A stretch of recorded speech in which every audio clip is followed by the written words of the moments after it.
নমস্কার কৃষক বন্ধু, আমি অরূপ নিয়ে এসেছি আমার ইউটিউব চ্যানেল অরূপ পড়িয়া।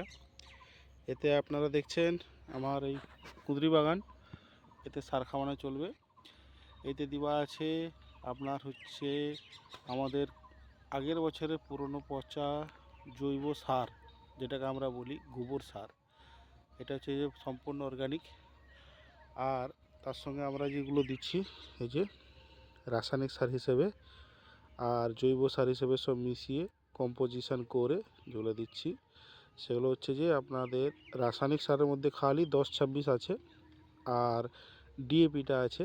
এটা কাঠাপ্রতি হচ্ছে যে 1 কিলো করে ডিএপি এবং 2 কিলো করে 3 কিলো করে হচ্ছে যে 10-26, টোটাল 4 কিলো রাসায়নিক সার আছে। আর টোটালটা জৈব সার আছে। জৈব সারের মধ্যে দেখতে পাচ্ছেন এই যে খোল খোল আর এই যে সাদা সাদাগুলো দেখছেন, এই যে এই সাদা দানাগুলো, এগুলো হচ্ছে যে আপনার জিমমাইট প্লাস, নবরত্ন কোম্পানির জিমমাইট প্লাস। আর তার সঙ্গে আছে যে টেরামিন, এটা লেদার ডাস্ট যেটাকে বলি আমরা, লেদার ডাস্ট।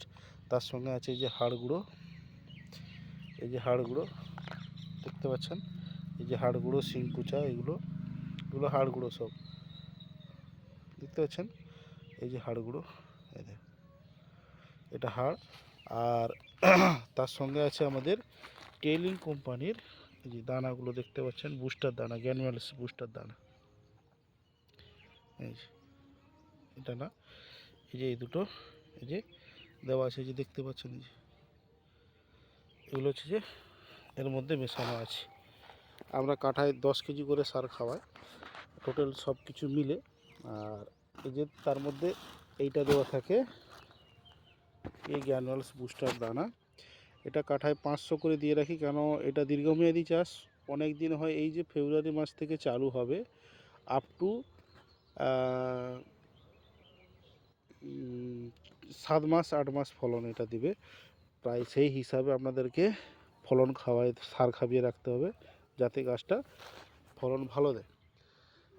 সেই হিসাবে সার খাওয়ানো চলছে। মাঝে আবার সার ছড়ানো হবে, এটা মেন সার খাওয়ানো হবে, এরপরে তো আর সার খাওয়ানো হবে না, এরপরে শুধু ছড়ানোই হবে। সেই হিসাবে সার খাইয়ে আমরা বাড়িটাকে তৈরি করি। আর বছর এইটা বর্ষাকালে প্রচুর ফলন দিয়েছিল, প্রায় সপ্তাহে 70 কিলো 80 কিলো করে ফলন দিত এক কাঠা জমি নেই আমার।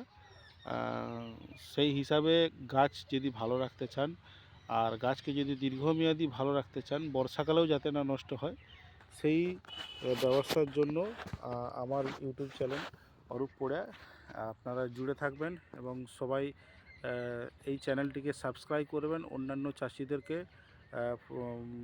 পাঠাবেন, যাতে এই আমার এই ছবিগুলো দেখে তারা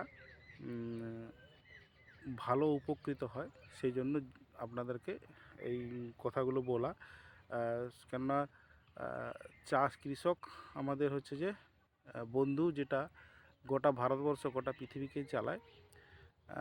কৃষক যদি ভালোভাবে পরামর্শ না পায়, তার চাষে যদি লস হয়, তাহলে তার প্রচুর লস হয়ে যায়। সেই হিসাবে তাদের যাতে না লস হয়, তাদেরকে যাতে ভালো পরামর্শ দেওয়া যায়, সেই ব্যবস্থাগুলোই আমরা করে থাকি এই চ্যানেলের মাধ্যমে।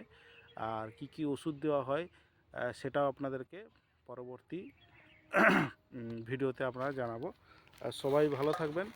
আর এই সারগুলো আপনারা বেশিরভাগ জৈব সারগুলো ইউজ করবেন, তাহলে কুঁদরির ফলনটা প্রচুর পাওয়া যায়। আর রাসায়নিক বেশিরভাগ ইউজ করলে কি হয়, রোগ জ্বালায় পরিপূর্ণ হয়, আর বেশি ওষুধ খরচ করতে হয়, আর গাছ অতিরিক্ত খারাপ থেকে খারাপের দিকে চলে যায়।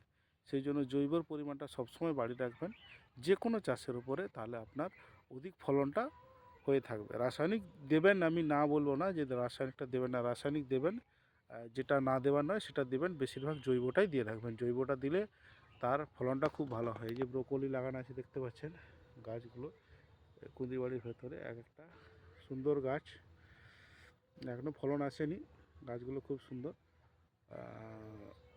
ফলন এলে আপনাদেরকে আবার এই ছবিগুলো তুলে তুলে পাঠাবো।